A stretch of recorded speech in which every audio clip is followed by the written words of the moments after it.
জাতীয় থেকে আন্তর্জাতিক, প্রান্তিক জনপদ থেকে নগর, চারপাশে ঠিক এই সময়ে কি ঘটছে তাই নিয়েই আয়োজন এখন চারদিক। সঙ্গে আছি মুজাহিদ শুভ।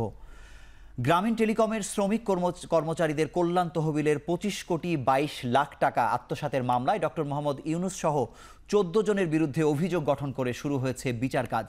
বেলা 11টার দিকে ঢাকার বিশেষ জজ আদালত 4-এর বিচারক সৈয়দ আরাফাত হোসেন অভিযোগ গঠন করে এই আদেশ দেন।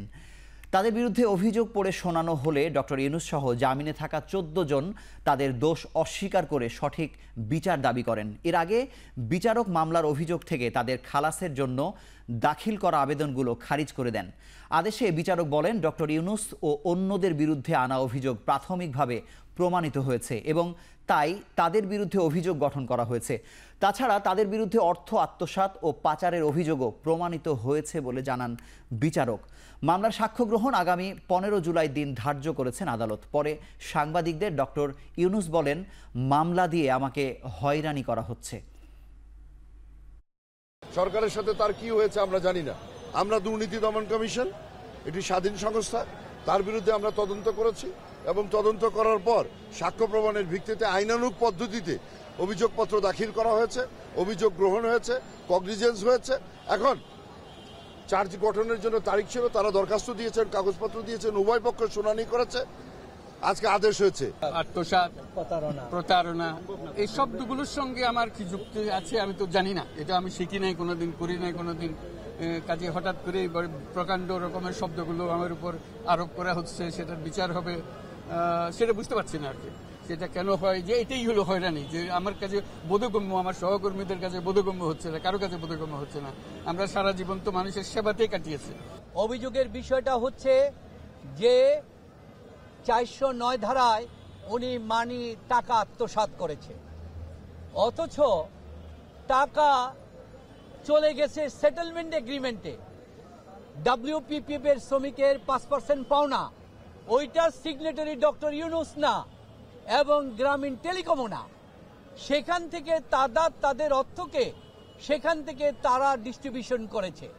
এইখানে ওনাকে বলছে উনি সহযোগিতা করেছেন, রেজুলেশন নিয়েছেন, এইভাবে মানি লন্ডারিং এর জন্য ওনাকে অভিযুক্ত করা হয়েছে। এই অভিযুক্তটা সম্পূর্ণভাবে বেআইনি, আইনের সাথে পড়ে না। ডক্টর ইউনুস তার বিচার প্রক্রিয়া সম্পর্কে অসত্য বলে বেড়াচ্ছেন বলে মন্তব্য করেছেন আইনমন্ত্রী আনিসুল হক। বুধবার সচিবালয়ে এই মন্তব্য করেন তিনি। এ সময় আইনমন্ত্রী বলেন, ডক্টর ইউনুসের বিচার প্রক্রিয়া সম্পর্কে জানতে চেয়েছে ইউরোপীয় ইউনিয়ন। তাদের জানানো হয়েছে ডক্টর ইউনুস শ্রম অধিকার লঙ্ঘন করেছেন। দেশের আইন অনুযায়ী ডক্টর ইউনুসের বিচার প্রক্রিয়া চলছে। ইউনুসের ব্যাপারে যে প্রথম মামলা আছে সেটা আমি বলেছি, সেটা হচ্ছে আপনার তিনি শ্রম অধিকার, শ্রমিকদের অধিকার তিনি লঙ্ঘন করেছিলেন এবং সেখানে মামলা হয়েছে, তাকে সাজা দেওয়া হয়েছে। 108টা শ্রমিক ব্যক্তিগতভাবে তার বিরুদ্ধে মামলা করেছেন এবং সেইখানে তারা বলেছেন, কয়েকজন বলেছেন যে যার বিরুদ্ধে তারা নালিশ করেছেন সেটা হচ্ছে ডক্টর ইউনুস, এবং তিনি তাদেরকে আশ্বস্ত করেছেন যে তিনি তাদের ক্ষতিপূরণ দিবেন। দেশের অর্থনৈতিক কাঠামোকে ধ্বংস করে দিয়েছে বর্তমান সরকার বলে মন্তব্য করেছেন বিএনপি মহাসচিব মির্জা ফখরুল ইসলাম আলমগীর। বিপ্লবী ওয়ার্কার্স পার্টির 20তম প্রতিষ্ঠাবার্ষিকীর মতবিনিময় সভায় সরকারের সমালোচনা করে মির্জা ফখরুল নেতাকর্মীদের সরকারের বিরুদ্ধে সোচ্চার থাকার আহ্বান জানান। সমস্ত অর্থনৈতিক যে স্তম্ভগুলো, যে কাঠামোটা, সেটাকে সে বিনষ্ট করেছে। আমাদের প্রধান শত্রু হচ্ছে এই দখলদারি সরকার। এটাকে আমাদের সবসময় মাথায় রাখতে হবে, এটাকে মাথায় রেখে আমাদের কাজগুলো করতে হবে। এই দেশের মানুষ জেগে উঠেছে, এ কথা বলার কোনো অবকাশ নাই যে তারা জেগে ওঠেনি।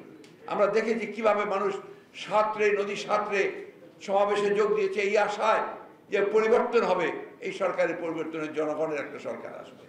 প্রধান শত্রু তো হচ্ছে এই সরকার, যারা আমাদের সবকিছুকে ধ্বংস করে দিচ্ছে। এই সরকারকে দূরে সরিয়ে ফেলে দেওয়ার জন্য আমাদেরকে সবাইকে নিয়ে একসাথে কাজ করতে হবে। সংসদ সদস্য আনার হত্যাকাণ্ড তদন্তে কারো চাপ নেই বলে জানিয়েছেন স্বরাষ্ট্রমন্ত্রী আসাদুজ্জামান খান কামাল। দুপুরে সচিবালয়ে সাংবাদিকদের এক প্রশ্নের জবাবে তিনি কথা বলেন। এ সময় তিনি আরও বলেন, সাবেক পুলিশ মহাপরিদর্শক বেনজির আহমেদের বিরুদ্ধে আসা অভিযোগের দায় নেবার প্রশ্নই আসে না। পুলিশ প্রধান থাকাকালে তার বিরুদ্ধে এমন কোনো কথা ওঠেনি। হাইওয়ে পুলিশ আগামী দিনগুলিতে কার্যক্রম আরও বেগবান করবে, এটাই আমরা আশা করি। মহাসড়ক কেন্দ্রিক জনগণের যানবাহনের নিরাপত্তা বিধান করবে, হাইওয়ে সুন্দর থাকবে, নিরাপদ থাকবে, এটা আমরা বিশ্বাস করি। শুধু হাইওয়ে যানজট নয়, হাইওয়ের পুলিশের অনেক কাজ রয়েছে সেখানে। চুরি ডাকাতির পাশাপাশি স্মাগলিং বন্ধ করাও হাইওয়ে পুলিশের একটি কাজ। ঈদের দিন বৃষ্টির শঙ্কা ভেবেই সেভাবেই জাতীয় ঈদগাহ ময়দানের প্রস্তুতি নেওয়া হচ্ছে বলে জানিয়েছেন ঢাকা দক্ষিণ সিটি কর্পোরেশনের মেয়র ব্যারিস্টার শেখ ফজলে নূর তাপস।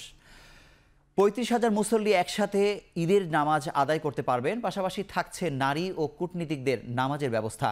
জাতীয় ঈদগাহ ময়দানে ঈদুল আজহার প্রধান জামাত আয়োজনের সার্বিক প্রস্তুতি পরিদর্শন শেষে মেয়র আরও বলেন, ঈদের দিন দুপুর 2টা থেকে কোরবানির বর্জ্য অপসারণ শুরু হয়ে 24 ঘন্টায় দক্ষিণ সিটির সব বর্জ্য অপসারণ করা হবে। এ সময় তিনি ঈদের 2 দিনের মধ্যে পশু কোরবানি শেষ করার আহ্বান জানান। পশু বর্জ্য আমরা যে লক্ষ্যমাত্রা নিই সেটা হলো এই 24 ঘন্টার মধ্যেই সেই বর্জ্য যেন অপসারণ হয়। সুতরাং ঈদের দিন যে বর্জ্য সৃষ্টি হবে সেটা 24 ঘন্টার মধ্যে অপসারিত হবে, পরের দিন যেটা সৃষ্টি হবে সেটাও 24 ঘন্টার মধ্যে অপসারিত হবে। এবং এর সাথে সাথে হাটের বর্জ্য অপসারণের কার্যক্রম চলবে এবং হাটের বর্জ্য আমরা আগের রাত থেকে, চাঁদ রাতের মধ্যরাত থেকে আমরা হাটের বর্জ্য অপসারণটা শুরু করব। সক্ষমতা বাড়ল ঢাকা উত্তর সিটি কর্পোরেশনের বর্জ্য ব্যবস্থাপনায়। সংযোজন হলো নতুন 32টি ডাম্প ট্রাক ও 8টি কম্প্যাক্টর ট্রাক। ডিএনসিসির নিজস্ব অর্থায়নে জাপান থেকে 8টি কম্প্যাক্টর ট্রাক ও ভারত থেকে 32টি ড্রাম ট্রাক কেনা হয়েছে। এসব গাড়ি ব্যবস্থাপনার জন্য থাকবে আলাদা সফটওয়্যার। 30 কোটি টাকায় কেনা এই গাড়ি যুক্ত হওয়ায় 350 টন বর্জ্য অপসারণের সক্ষমতা বেড়েছে ডিএনসিসির। এবারও 6 ঘন্টায় কোরবানির বর্জ্য অপসারণ করার ঘোষণা দিয়েছে উত্তরের মেয়র। সিটি কর্পোরেশনের নিজস্ব ফান্ড দিয়ে আমরা 32টি আমাদের ড্রাম ট্রাক এবং 8টি কম্প্যাক্টর আমরা জাপান থেকে নিয়ে এসেছি এবং 32টি আমাদের ইন্ডিয়া থেকে নিয়ে আসা হয়েছে। কোরবানি ঈদের সময় বর্জ্য পরিষ্কার করার জন্য 40টি ফ্লিট আমাদেরকে খুবই উপকৃত হবে এবং আমাদের ফোকাস ছিল যেন কোরবানি ঈদের আগেই আমাদের এই ফ্লিট যেন আমাদের মাঝে আসে। আমাদের হাটের যেই বর্জ্য আছে এবং হাটের যে বাঁশ বা যা কিছু আছে, গেটের যেটা আছে, এটি আমরা এবারটা নিজেরাই পরিষ্কার করে দিব। আমি কোন ঠিকাদারের উপরে আমি নির্ভরশীল হব না। সম্প্রতি আঘাত হানা ঘূর্ণিঝড় রিমালে 7,000 কোটি টাকার বেশি ক্ষয়ক্ষতি হয়েছে বলে জানিয়েছেন দুর্যোগ ব্যবস্থাপনা ও ত্রাণ প্রতিমন্ত্রী মহিবুর রহমান। সকালে সচিবালয়ে সেক্রেটারিয়েট রিপোর্টার্স ফোরামের সঙ্গে মত বিনিময়ে অংশ নিয়ে তিনি কথা বলেন। এ সময় তিনি আরও বলেন, আন্তঃমন্ত্রণালয় বৈঠকে এখন পর্যন্ত 90% তথ্য সংগ্রহ করে ক্ষয়ক্ষতির এই পরিমাণ হিসাব পাওয়া গেছে। আগামীকাল শতভাগ হিসেব করে প্রধানমন্ত্রী বরাবর রিপোর্ট পেশ করা হবে। পরবর্তী এই রিপোর্ট অনুযায়ী ক্ষতিগ্রস্তদের আর্থিক সহযোগিতা ও বেড়ি বাঁধ নির্মাণ করা হবে বলে জানান প্রতিমন্ত্রী। রিপোর্টগুলি গতকাল আমার সেকেন্ড ইন্টারনাল মিটিং হয়েছিল, আমরা 90% পেয়েছি, বাকিটা আজকে পেয়ে যাব। আগামীকাল মাননীয় প্রধানমন্ত্রীর হাতে এই সমস্ত মন্ত্রণালয়ের ক্ষতির হিসাবটা আমি দিব, যাতে এই কাজগুলি মাননীয় প্রধানমন্ত্রী সঠিকভাবে অ্যাড্রেস করে বাস্তবায়ন করতে পারেন। 7,000 কোটি টাকার একটা ক্ষতির একটা হিসাব আমার কাছে আসছে। আজকে টোটালটা পাইলে আমি হয়তো কালকে যখন আমি জমা দিব তার আগে তার একটা কপি আপনাদেরকে দিব। 2024-25 অর্থ বছরের প্রস্তাবিত বাজেট মধ্যবিত্তের উপর আর্থিক চাপ বাড়াবে বলে মন্তব্য করেছে Bangladesh institute of planners BIP। সকালে রাজধানীর প্ল্যানার্স ইনস্টিটিউটে আয়োজিত এক সংবাদ সম্মেলনে বাজেট পর্যবেক্ষণ তুলে ধরে সংগঠনটি। এ সময় সংগঠনটির সভাপতি স্থপতি অধ্যাপক আদিল মোহাম্মদ খান বলেন, অঞ্চল ভিত্তিক চ্যালেঞ্জ মোকাবিলায় সুষম বন্টন ও বরাদ্দ নেই বাজেটে। পাশাপাশি সবুজ নগর উন্নয়নেও সহায়ক নয় প্রস্তাবিত বাজেট। তিনি আরও বলেন, দুর্যোগপ্রবণ এলাকা হিসেবে উপকূলীয় এলাকার পরিবেশ রক্ষায় বাজেটে বিশেষ বরাদ্দ প্রয়োজন। সংবাদ সম্মেলনে কালো টাকা সাদা করার সুবিধা বাতিল করা সহ মেট্রো রেলের টিকিটে ভ্যাট আরোপের ঘোষণা বাতিলেরও দাবি জানানো হয়।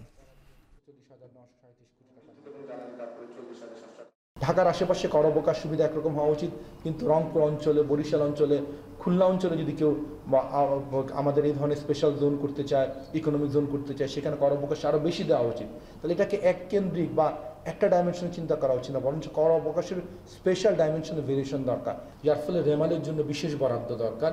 এই সেতু, সড়ক বা অনেকের জীবন জীবিকা, এটাকে যদি আমরা পুনরুদ্ধার করতে চাই, তাহলে আমাদের বাজেটে বিশেষ বরাদ্দ প্রয়োজন।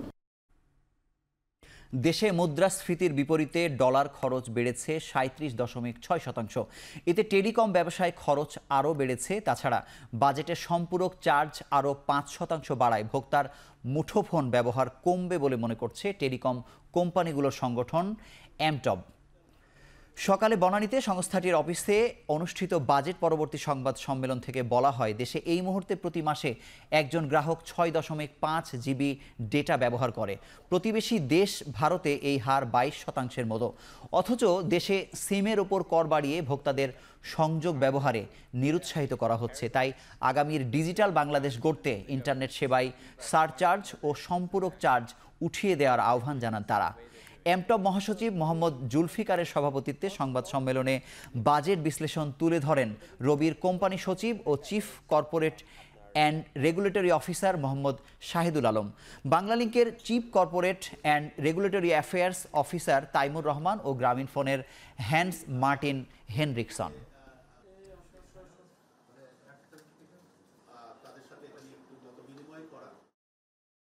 আমাদের এক সময় আমরা মে 2022-এর কথা যদি বলি, সেটা ছিল 5.99%। It's increase of 62.4% of inflation আমরা যদি 2 বছরের হিসাবে দেখি। আমাদের জন্য ইউএসডি রেটটা একটা বড় বিষয়, কারণ আপনারা জানেন যে আমাদের টোটাল রেভিনিউর অ্যাভারেজ 1/5 চলে যায় হচ্ছে ক্যাপেক্স ইনভেস্টমেন্টে। আমরা যদি ঠিক ওই দিন থেকে যদি ক্যালকুলেট না করতাম এই বর্ধিতটা, তাহলে পরে যেটা হতো কি, একটা হতো প্রথমত হচ্ছে একটা violation of the instruction, NBR এর ইনস্ট্রাকশনকে ভায়োলেট করলাম আমরা, যে আমরা ইমিডিয়েট ইফেক্টে গেলাম না। আর সেকেন্ড হচ্ছে যে আমাদের ক্ষতির সম্ভাবনাটা, কারণ ওই অ্যামাউন্টটা তো আমাদেরকে দিতে হবেই। এখন চারদিকে নিচ্ছি একটি বিরতি, ফিরছি কিছুক্ষণ পরে।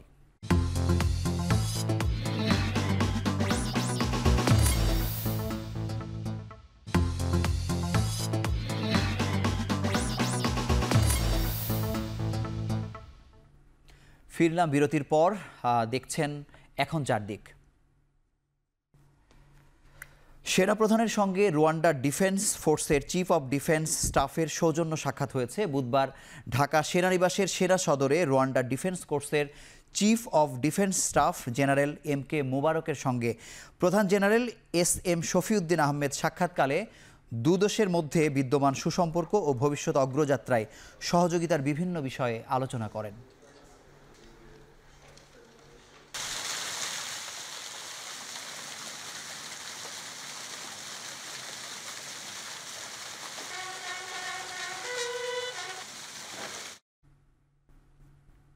টাঙ্গাইলের ঘাটাইল শহীদ সালাউদ্দিন সেনানিবাস পরিদর্শন করেছেন সেনাবাহিনী প্রধান জেনারেল SM শফিউদ্দিন আহমেদ।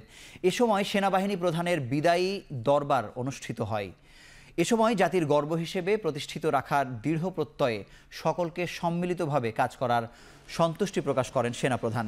এর পাশাপাশি আধুনিক ও যুগোপযোগী প্রশিক্ষণের মাধ্যমে একবিংশ শতাব্দীর চ্যালেঞ্জ মোকাবেলায় সেনাবাহিনীর অগ্রগতি অব্যাহত রাখার জন্য সকলের প্রতি আহ্বান জানান তিনি।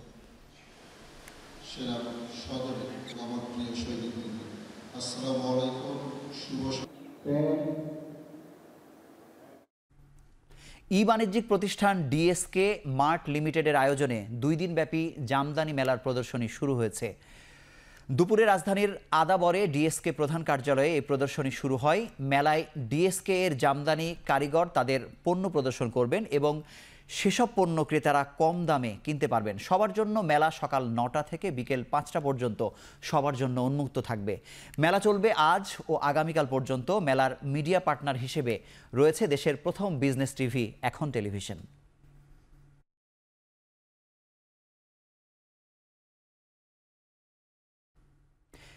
এখন চারদিকে নিচ্ছি আরও একটি বিরতি, ফিরছি কিছুক্ষণ পরেই।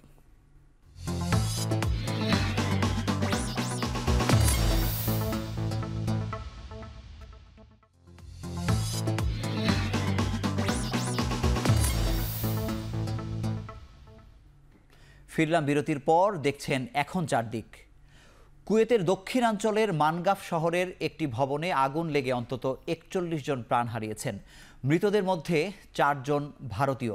স্থানীয় সময় বুধবার ভোরবেলায় শ্রমিকদের আবাসিক এই ভবনে আগুন লাগে। দেশটির স্বাস্থ্য মন্ত্রণালয় জানিয়েছে, এই ঘটনায় আহত প্রায় 43 জনকে স্থানীয় হাসপাতালে ভর্তি করা হয়। প্রাথমিকভাবে ধারণা করা হচ্ছে ভবনের নিচতলায় অনেকগুলো গ্যাস সিলিন্ডার রাখা ছিল, যেগুলোর সঠিক ব্যবস্থাপনা না থাকায় আগুন লেগে তা এত ভয়াবহ আকার ধারণ করে। কয়েক ঘন্টার চেষ্টায় আগুন নিয়ন্ত্রণে আনে ফায়ার সার্ভিসের কর্মীরা। ফায়ার সার্ভিস জানিয়েছে, নিহতদের বেশিরভাগেরই ধোঁয়ায় মৃত্যু হয়েছে।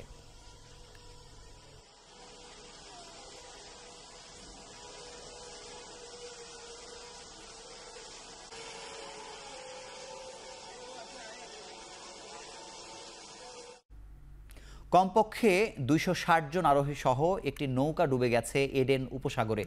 এতে প্রাণ গেছে 6 শিশু সহ অর্ধশত মানুষের। নিখোঁজ 140 জন। সাগরে ভাসমান 71 জন অভিবাসীকে জীবিত উদ্ধার করা হয়েছে এবং এখনও উদ্ধার অভিযান চলছে। মঙ্গলবার জাতিসংঘের আন্তর্জাতিক অভিবাসী সংস্থা IOM জানায়, ইয়েমেনের দক্ষিণ উপকূলে হয় এই নৌকাডুবি। সোমালিয়ার উত্তর উপকূল থেকে এডেন উপসাগর হয়ে প্রায় 320 কিলোমিটার পথ পাড়ি দেওয়ার কথা ছিল আরোহীদের। পথিমধ্যে নৌকাটি ডুবে যায়। নৌকার আরোহীরা সবাই সোমালিয়া ও ইথিওপিয়ার নাগরিক ছিলেন। পূর্ব আফ্রিকা ও হর্ন অফ আফ্রিকা থেকে উন্নত জীবনের আশায় অবৈধ পথে পারস্য উপসাগরীয় দেশগুলোতে যাওয়ার অন্যতম প্রধান রুট ইয়েমেন।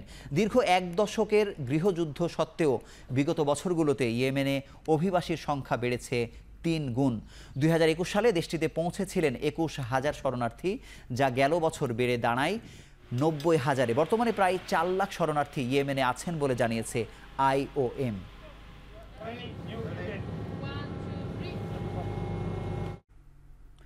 বিশ্বের অন্যতম শক্তিশালী সেনাবাহিনীর প্রধান হিসেবে দায়িত্ব নিতে যাচ্ছেন লেফটেন্যান্ট জেনারেল উপেন্দ্র দ্বিবেদী। ভারতের বর্তমান সেনাপ্রধান জেনারেল মনোজ সি পান্ডের মেয়াদ শেষে তার স্থলাভিষিক্ত হবেন উপেন্দ্র। আগামী 30 জুন দায়িত্ব নেবেন ভারতের চিফ অব আর্মি স্টাফ হিসেবে। বর্তমানে তিনি দেশটির vice chief of army staff হিসেবে নিযুক্ত আছেন। প্রায় 40 বছর ধরে ভারতীয় সেনাবাহিনীতে কর্মরত আছেন উপেন্দ্র দ্বিবেদী।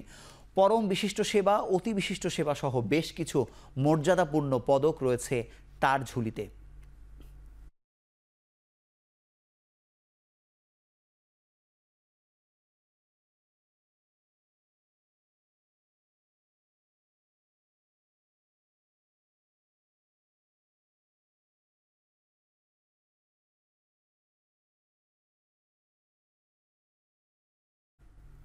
আগ্নেয়াস্ত্র মামলায় দোষী সাব্যস্ত হলেন মার্কিন প্রেসিডেন্ট জো বাইডেনের পুত্র হান্টার বাইডেন।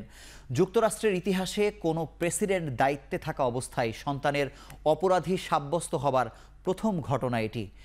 সপ্তাহব্যাপী যুক্তিতর্ক শোনার পর এ সিদ্ধান্ত নিয়েছেন ডেলাওয়ার আদালতের 12 জনের জুরি। হান্টার বাইডেনের বিরুদ্ধে মিথ্যা তথ্য প্রদান সংক্রান্ত অভিযোগ ছিল দুটি। অপরটি ছিল মাদকাসক্ত অবস্থায় আগ্নেয়াস্ত্র রাখার অভিযোগ। প্রমাণিত অপরাধগুলোর সর্বোচ্চ সাজা 25 বছর। দোষী সাব্যস্ত হবার 120 দিনের মধ্যে সাজা ঘোষণা করবেন আদালত। প্রেসিডেন্ট জো বাইডেন জানিয়েছেন, আদালতের সিদ্ধান্তকে সম্মান করবেন তিনি। $14 লাখ কর ফাঁকির অভিযোগে হান্টার বাইডেনের বিরুদ্ধে আরেকটি মামলার শুনানি শুরু হবে সেপ্টেম্বরে। শেষ করছি এখন চারদিক। ধন্যবাদ সবাইকে।